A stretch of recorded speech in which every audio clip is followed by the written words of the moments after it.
Welcome to the Department of Collegiate and Technical Education, and also welcome to the video lecture series on the course Strength of Material under the Learning Management System. The subject Strength of Material consists of 6 modules or the 6 units, and the different units are the simple stresses and strains, moment of inertia, shear force and bending moment diagrams, theory of simple bending, strain energy and impact loading, and the last one is torsion of shafts.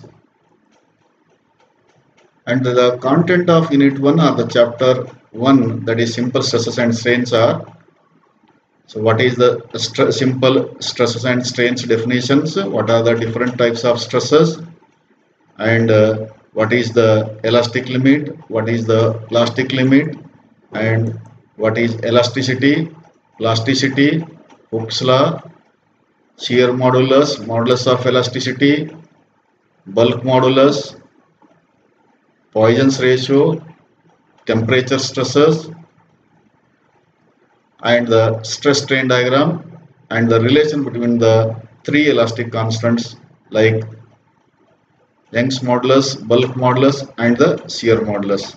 So in the session 1, so we will cover the syllabus like the definition of stress and strain, and what are the different types of stresses, and what are the different types of strains, and what is the elastic limit, what is elasticity and plasticity.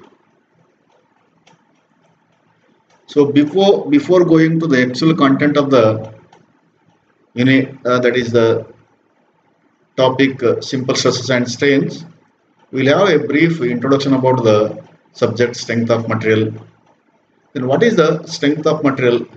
A detailed study of forces and their effects along with some suitable protective measures for the safe working conditions is known as strength of material.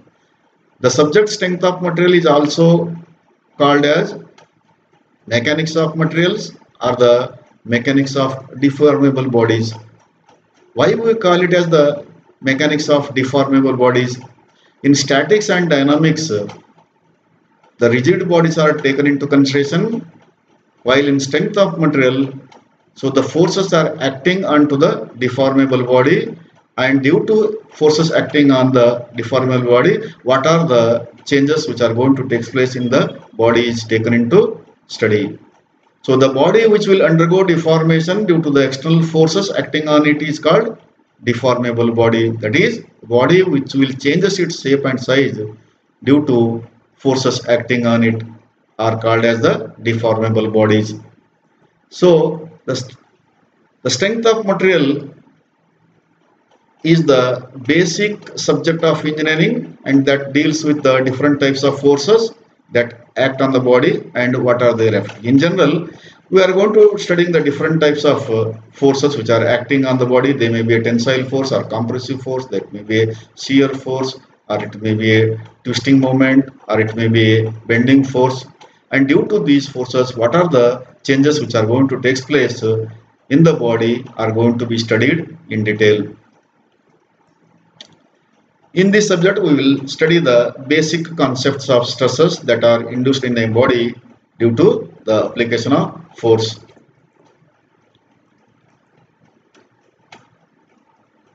This subject strength of material or the mechanics of materials is mainly concerned with the methods for finding the stresses and the deflections or the deformation produced in the body.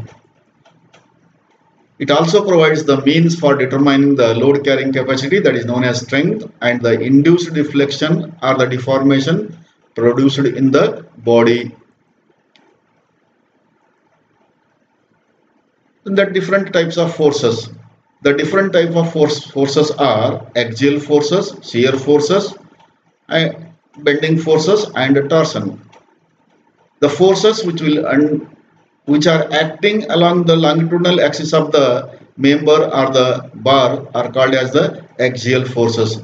The axial forces may be tensile force or it may be compressive forces. So these tensile and compressive forces are the forces whose line of action are lying in the same line, and so they are acting on the axis of the member or the material which is taken into consideration. Then the shear forces. The forces which are acting tangentially onto the body, as a result of which the shear off takes place across the resisting section. Such forces are called shear forces. So the forces whose line of action are not lying on the same line, so they are called as the shear forces. Then what is the bending force? The force which is acting perpendicular to the longitudinal axis of the bar, and as a result of which the body deflects or the bends from its original position. Then the torsion. Torsion is the twisting effect produced due to the external forces.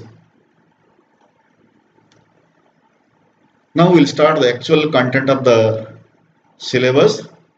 That is the first unit, simple stresses and strains. In that we will first define the term stress. Stress is the measure of internal resistance in a material subjected to external force or load. Is a measure of internal resistance in a material subjected to external force or the load acting on the body. Or we can define the stress in this way: the force of resistance per unit area offered by a body against the deformation due to external force acting on it is known as stress. So the load is applied on the body externally, while the stress is induced in the material of the body. Stress is represented by the Greek letter, that is sigma. Mathematically we can write the equation for the stress. Therefore stress sigma is equal to P by A, where sigma is the stress or intensity of stress, P is the load acting on the body or the force acting on the body, A is the cross-sectional area of the body. The cross-sectional area will be different for different sections of the member. If the section of a member is of circular in shape or circular section having a diameter d, then the cross-sectional area will be pi by 4 into d square. If the member is of rectangular section having the sizes B and T, that is breadth B and the thickness T, then the cross-sectional area will be A is equal to B into T. And if the cross-section of a member is of square shape having a side of size S, then the cross-sectional area of the square section will be S into S or S square. Unit of stress. The unit of stress depends on the unit of force acting on the body and the cross-sectional area of the body. So the units of load may differ, may be different. It may be in Newton or kilonewton, or it may be in meganewton or giganewton, and the cross-sectional area may be in meter square or mm square. Depending on the unit of load and the unit of cross-sectional area, we can write the unit of stress corresponding to the units of load and area. In SI units, the unit of load is expressed in Newton and the cross-sectional area is in square meter or meter square. Hence, the unit of stress is Newton per meter square. The unit of stress may be written in Pascal or bar, kilopascal, megapascal, or kilonewton per meter square or meganewton per meter square. So 1 bar is equal to 1 lakh pascal or 100 kilopascal. It is briefly written as kPa. K stands for kilo. If it is written MPa, M stands for megapascal, and 1 pascal is equal to 1 Newton per meter square.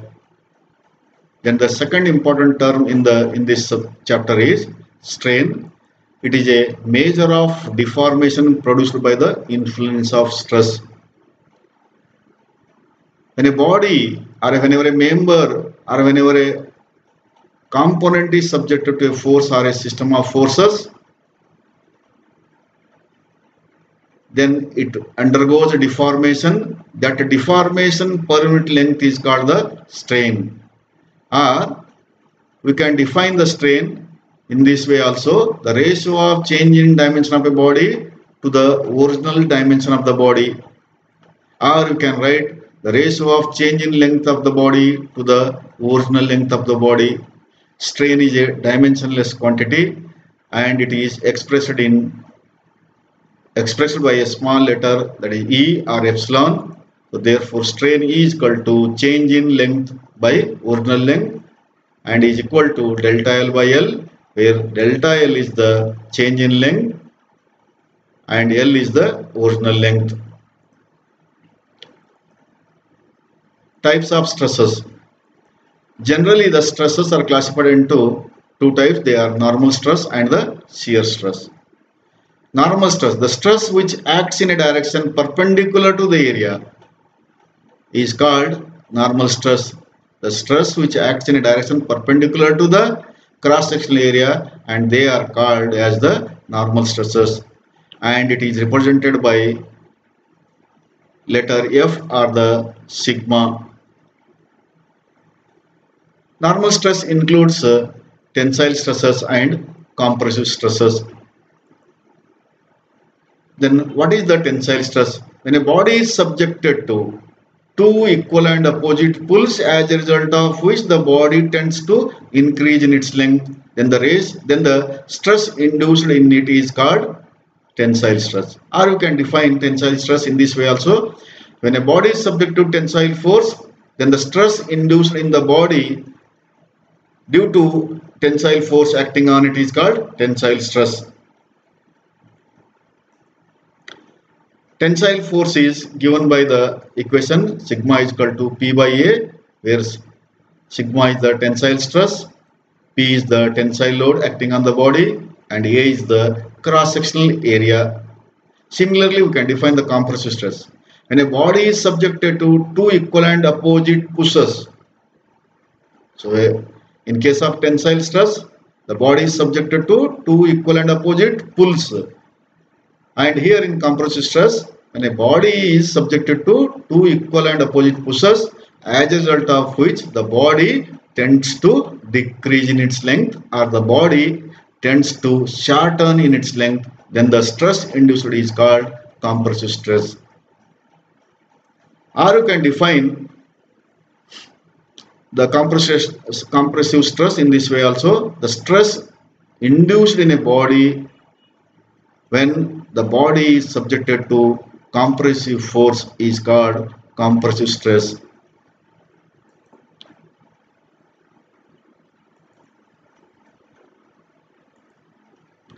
So therefore compressive stress sigma is equal to P by A, where sigma is the compressive stress and P is the compressive load and A is the cross-sectional area. Then the second type of stress is the shear stress.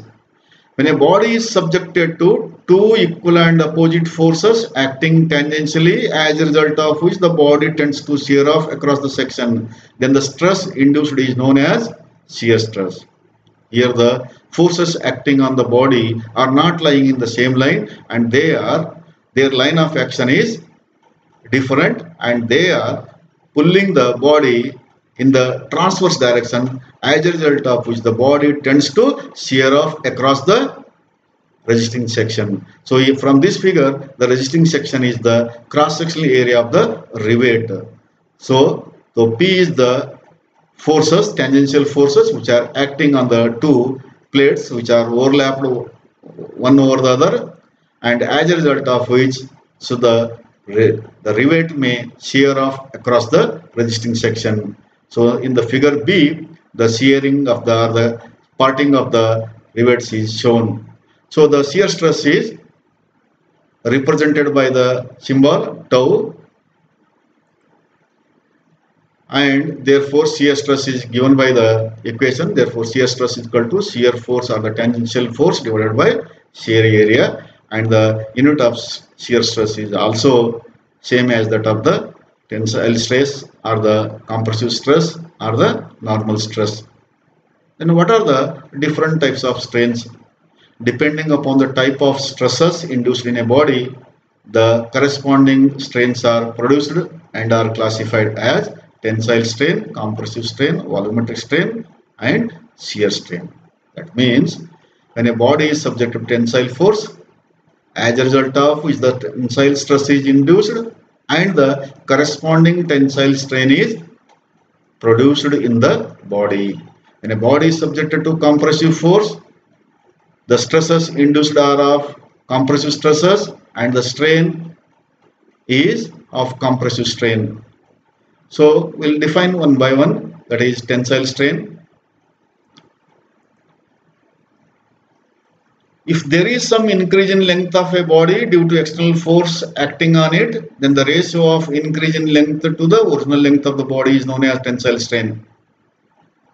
Generally, we will define the strain as the change in dimension by original dimension. But especially while defining the tensile strain, we should mention the word increase in length because the body is subject to tensile forces, as a result of which increase in length will take place. Therefore, the ratio of increase in length to the original length is known as the tensile strain. Then what is the compressive strain? If the body is subjected to a compressive force, as a result of which the body tends to shorten in its length, then the ratio of decrease in length of the body to the original length of the body is known as compressive strain. So therefore, both the tensile strain and the compressive strains are given by the relation delta L by L only. The only difference is while defining the tensile strain, delta L is the increase in length, and while defining the compressive strain, delta L is the decrease in length. Volumetric strain. Just in one line only, you can define the volumetric strain. The ratio of change in volume of the body to the original volume is known as volumetric strain, or you can write it by elaborating the definition. When a body is subjected to a force or a system of forces, it will undergo deformation. A small change in the dimension of the body leads to change in the volume of the body. Then the ratio of change in volume of the body to the original volume is known as the volumetric strain. So therefore, volumetric strain EV is equal to delta V by V, where delta V is the change in volume and V is the original. What is the formula for original volume or the volume V? It is the product of cross-sectional area of the body and the length of the body. Therefore, V is equal to A into L, where A is the original, where A is the cross-sectional area and L is the length of the body. Then, what is the shear strain? The angular deformation per unit length in a body due to shear force acting on it is known as shear strain. When a body is subjected to tangential force or the shear force, as a result of which the angular deformation of the body will take place. So therefore, the angular deformation per unit length or the transverse displacement by the original length of the body is called as the shear strain. So therefore, from this figure, so the figure ABCD is, the base of the figure ABCD is fixed at the bottom and the tangential force is acting on the surface CD, as a result of which the cube ABCD is displaced from its original position to ABC1D1 with an angular deformation of phi. So therefore, shear strain phi is equal to DD1 or CC1 by L.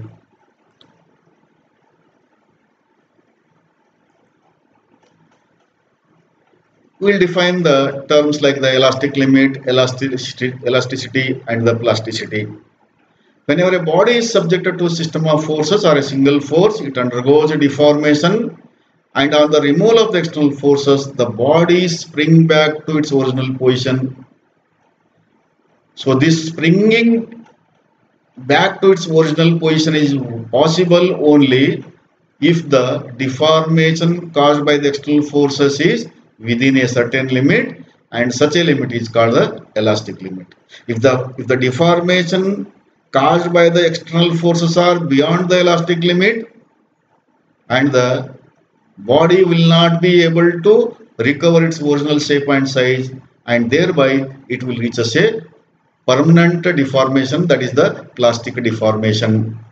So whenever a body is subjected to a system of forces or a single force, it undergoes deformation, definitely it will undergo, and on the removal of the external forces, the body springs back to its original position, and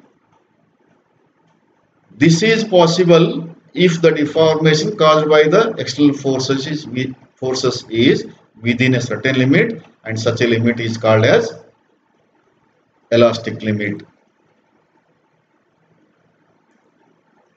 Then what is the elasticity?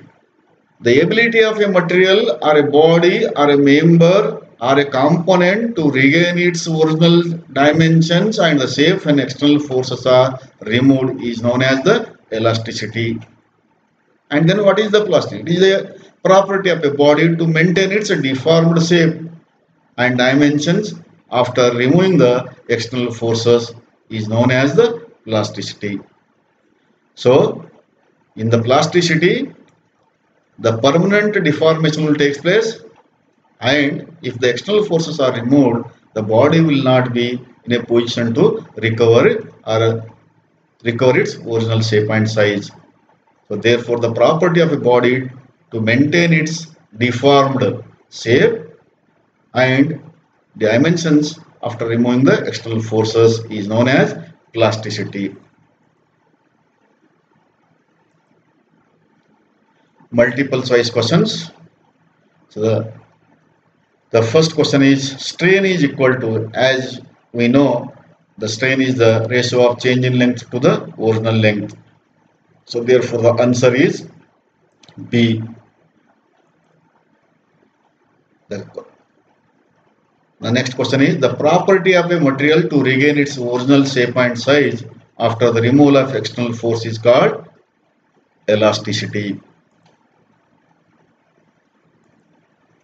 The ability of a material to retain its deformed shape and size after the removal of external forces is called what? Plasticity. The force of resistance per unit area offered by a body against the deformation due to external force acting on it is called, it is the definition of what? Stress. The ratio of increase in length to the original length is called, if the word increase is there, then definitely it will be a tensile strain. The ratio of decrease in length to the original length is called compressive strain. The ratio of change in volume to the original volume of a body is called volumetric strain. The angular deformation per unit length is called shear strain. The unit of strain is, what is the unit of strain? It is a dimensionless quantity, therefore the answer is D. The ability of material to resist its failure and behavior under the action of external forces is known as stress, strain, strength, or D, none of the above. The answer is strength. So thank you to the strength of material team.